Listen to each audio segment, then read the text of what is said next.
bahwasanya wajiblah di atas engkau, wahai salik. Apa yang wajib atas engkau? Bahawa engkau i'tiqadkan bahawasa sekalian himmah, bahawasa segala himmah, segala cita-cita itu hanyalah beberapa sebab yang bahasa adat kebiasaan sahaja, yang tiada boleh beri bekas ia sama sekali. Dan barang yang jadi ia daripadanya, yakni daripada himmah itu, seperti segala mukjizat nisbah dengan orang-orang Nabi alaihimussalatu wassalam, dan karamat nisbah dengan para wali-wali Allah rahimahumullah ta'ala, dan lain-lainnya seperti ma'unah nisbah dengan orang-orang salih. Semuanya itu iaitu dengan semata-mata menjadi akal dia. Ini klik kepada mana? Barang yang jadi daripada himmah tu. Barang yang jadi ia daripada himmah itu hanyalah ia jadi dia tu dengan semata-mata qada Allah dan qadar Allah juga. Itulah. Ini apa dia asal nak menyata ni? Asal dak sambung pada kata muallif musannif Syekh Ibnu Athaillah As-Sakandari qaddasallahu sirrahu. Dia kata sawabiqul himami la takhliqu aswaral aqdar. Tu asal dak cara tu lah. Maknanya segala himmah yang tajam-tajam, segala cita yang kuat, semangat yang tinggi itu tiada boleh mencarik, tak boleh menembus akan kota-kota bagi segala takdir. Yani akan segala penentuan yang Allah telah menentukan tu. Sama ada menentu apa dia, kok dapat hasil ataupun tak dapat, sama ada tercapai atau tidak tercapai. Apa yang Allah telah menentukan bahawa kita itu tak akan capai sesuatu benda, walau himmah kita tinggi kuat setara mana pun tak boleh nak mengatasi.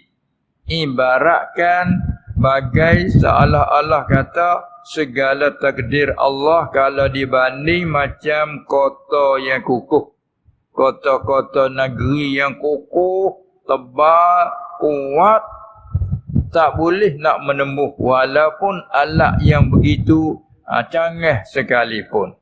Itu maksud musannaf kata segala himmah yang tajam, yang kuat semangat, tak boleh nak mengatasi takdir penentuan Allah. Allah menetapkan rezeki kita sekian, kita tak boleh nak lebih pada tu. Allah menetapkan ajal kita sekian, tak boleh kita nak minta nak minta tangguh walaupun satu saat. Itu menyatakan bahawa qada qadar Allah itu tetap.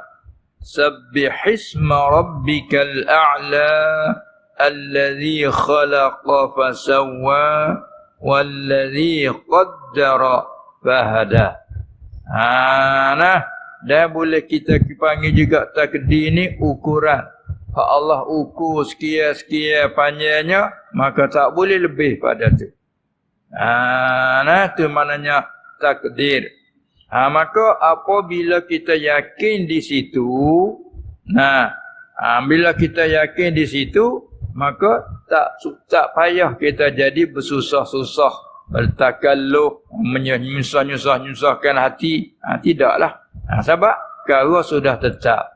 Tetapi kita hanya diserah dan disuruh kita berikhtiar, itu merupakan amal. Hak tadi bina di atas iman, ataupun dengan kata lain satu juzuk daripada iman, yang panggil kata rukun iman yang ke-6, iaitu beriman dengan qada dan qadar. Dengan makna semua perkara Allah telah tahu, Allah telah menentu pada azal, yang dipanggil kalau istilah usul ta'alluq ilmu yang tanjizi qadim, dan berserta dengan ta'alluq iradat yang tanjizi qadim. Allah telah menentu sedia. Apabila ia menentu sekian, apabila ia menentu sedia bahawa perkara tu akan begitu jadi, begini jadi, maka dia melakukan apa hak ia telah menentukan. Itu panggil qada. Satu kaum. Qada makna apa dia meluluskan ataupun melakukan. Supaya tidak panggil qada udain, bayar utang. Qada. Bila siapa masuk, kita bayar. Dia panggil qada. Tengok, supaya kita kata bila kita ada hajat, nak buang air besar, hajat nak buang air kecil, dia panggil hajat. Lepas tu kita pergi buangkan. Panggil qada hajat. Dah gitu. Kita guna kalimah Arab. Qada hajat. Qada hajat. Apa? Iaitu kita menunaikan hajat kita. Tu panggil hajat. Kita berhajat, kita tunaikan hajat. Itu dipanggil qada. Qada apanya? Allah melakukan barang yang ia telah menentukan. Tu qada. Adapun qadar, qadar tu ia telah menentukan. Itu maknanya. Apabila ia telah menentu sekian-sekian, maka dia melaku ikut apa hak dia menentu. Kemudian dia suruh kepada kita tu, iaitu beramal. Termasuk dalam kata amal tu, usaha. Ikhtiar usaha masuk dalam amalan kita. Tempat nak bercara di sininya, maknanya usaha kita hanya ialah merupakan amal, lagi pula masuk dalam perkara hukum adat tu saja. Tempat keyakinan kita, semua perkara sudah selesai, sudah dimenentu oleh Allah. Oleh itu katanya, wajiblah di atas engkau wahai salik, bahawa engkau iktikadkan. Wajib atas ni mana wajib syarak lah. Pada hukum syarak wajib kita iktikadkan bahawa segala hemah, segala cita itu hanyalah beberapa sebab, ia bahasa adat kebiasaan sahaja, yang tiada boleh beri bekas ia sama sekali. Kita nak banding juga seperti makan ni. Itu sebagai sebab Allah Ta'ala buat dia bagi mengenyangkan. Tapi yang beri kenyang bukan makanan. Maklum. Allah Ta'ala menjadikan air sebab bagi memuas dahaga. Bukan air yang memuas dahaga. Cuma Allah melakukan puas dahaga di sisi minuman air. Begitu Allah melakukan sembuh penyakit di sisi ubat. Zahir melalui usaha kita. Tu wajib kita iktikad gitu. Apabila kita ada iktikad begitu, katakanlah kita usaha, tiba-tiba tak dapat, tak berkesan dalam usaha. Kita sakit, kehendak kita, pilihan hati kita ikhtiar, serta kita usaha mengubat, tiba-tiba tak hilang, tak sembuh. Itu nak menambah keyakinan bahawa Allah sudah menentukan sekian-sia. Wajib kita redha dengan qada. Apa hak dia melaku, semua tu tidak sia-sia. Ada hikmah. Afa hasibtum annama khalaqnakum abasan? Maka adakah kamu sangka bahawa kami menjadikan kamu itu sia-sia, tak ada guna? Jangan kamu suka begitu. Dipanggil istifham ingkari, dengan makna nafi. maka adakah kamu suka bahawasa kami menciptakan kamu itu sia-sia? Jangan kamu sengkau begitu. Mana semua kami melakukan itu ada hikmah. Sama ada mu tahu, kamu tak tahu pun, semua Allah Ta'ala buat ada hikmah, ada faedahnya. Kalau itu kita dalam keadaan uzur, ada faedahnya. Dalam keadaan sehat, ada faedahnya. Ketika kita lapar, ada faedahnya. Bila kita ingat kita, dia alhamdulillah ala kulli hal. Itu apa yang kata? Orang panggil hati nak sapa kepada maqam. Meningkatkan keyakinan kita itu. Sebab itulah hubungkan dengan i'tikad, begitu kita kena i'tikadnya. Kata semua hemah kita tu itu satu daripada sebab ia bahasa adat kebiasaan saja yang tiada boleh beri bekas ia sama sekali. Lepas tu hak berlaku tu bila hemah yang tinggi, cita yang tinggi, marilah kita usaha yang kuat, marilah rajin. Katakah rajin itu tangga bagi kejayaan? Ya, itu sebagai hukum adat. Tak ada masalah lah. Makan itu memberi kesan pada kenyat. Ya, hukum adat. Hukum adat kebiasaan tu begitu. Tapi bukan semestinya. Pada hukum akal hanya jaiz yang harus saja. Pada hukum akal. Boleh jadi iya, boleh jadi tidak. Tetapi kebiasaannya apabila buat begitu, kebiasaannya iya. Bila kita tak buat, biasanya tidak. Maknanya gitu deh. Bila kita usaha secara bersungguh-sungguh, biasanya dapat. Bila kita tak usaha, biasanya tak dapat. Biasa je. Jangan kata mesti pada akal dah. Itu ke situ lah. Itu maksudnya. Itu dalam rukun iman kita ada panggil rukun iman yang ke-6 tu, bahawa aku beriman wa tu'mina bil qadri khairihi wa syarrihi. Baik. Sebab tu dia kata misal seperti segala mukjizat, perkara yang luar biasa yang berlaku pada sisi orang jadi nabi rasul alaihi wassalatu wassalam. Itu apa yang kata apa tu? Itu kebiasaan. Maksud dalam kata hemah yang tinggi, cita yang kuat. Begitu juga para wali Allah melakukan di sisi dia tu karamat dan lain-lain di sisi orang soleh tak sampai tabat wali. Allah Ta'ala melakukan dia pema'unah. Terpanggil pertolongan.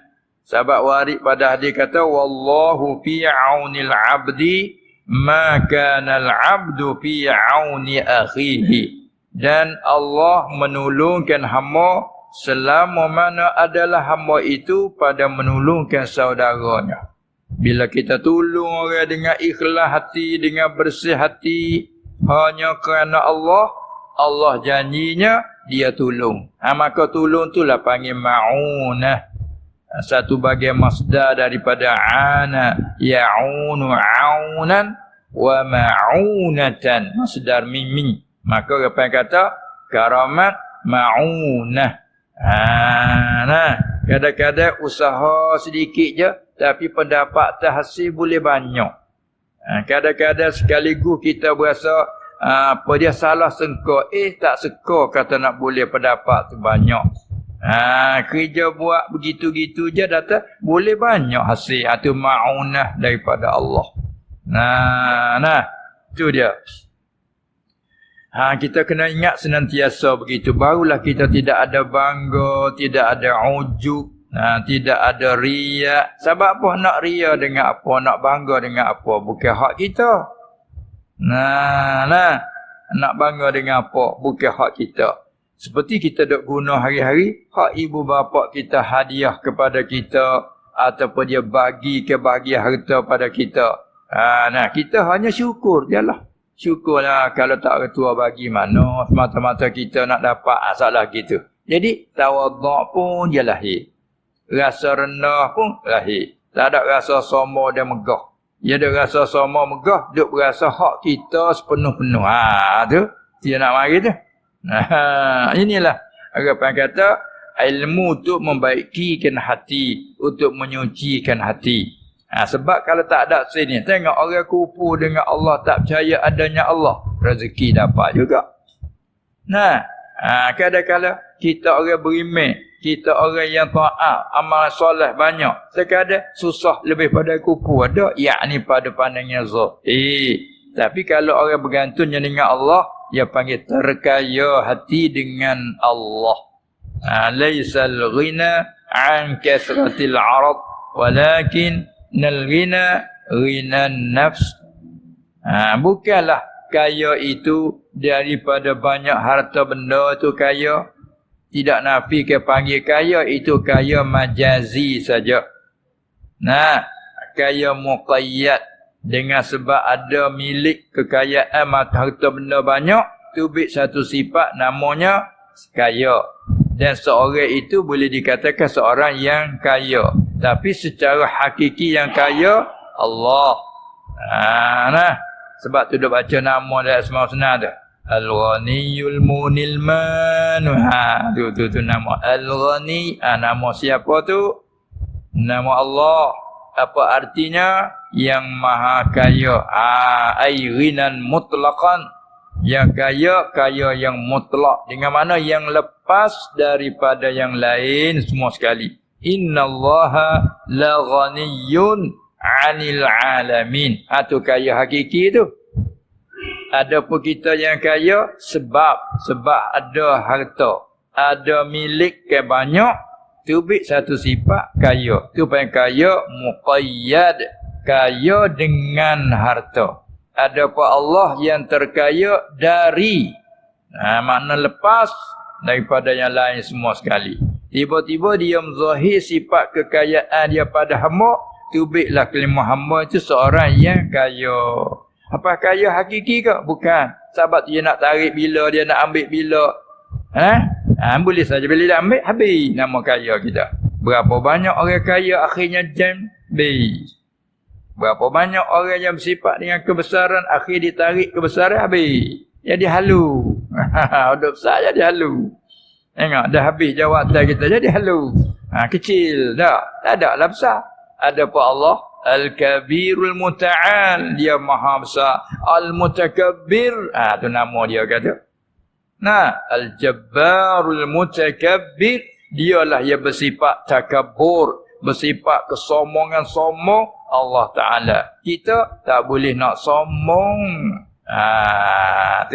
Tu semua tu bina di atas yang ni. Bila kita faham di sini, kita redha dengan segala qada Allah Ta'ala. Itu makna kata wajib i'tikad begitu.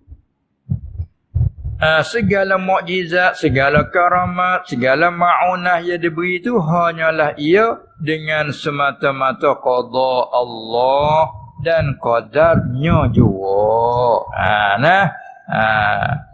Dengan semata-mata melaku oleh Allah dan semata-mata menentunya juga. Maka jadi ia barang yang apa dia tadi? Maka jadi ia apa dia? Barang daripada hemah, apa segala mukjizat, karamat dan lainnya tu, jadi ia hanya pada sisinya juga. Sisinya sisi segala hemah tu je. Bukanlah jadi ia tu dengannya, dengan segala hemah, bukan. Yakni, kita takrir sikit, yakni jadi barang suatu daripada segala mukjizat dan karamat dan lainnya seperti ma'unah. Jadi barang suatu itu, iaitu dengan semata-mata menjadi akan dia oleh Allah Ta'ala. Tu kata qada, menjadi pada sisi segala hemah itu. Bila kita makan akan makanan, dengan sebab makan makanan, Allah melakukan kenyang di sisinya. Itulah.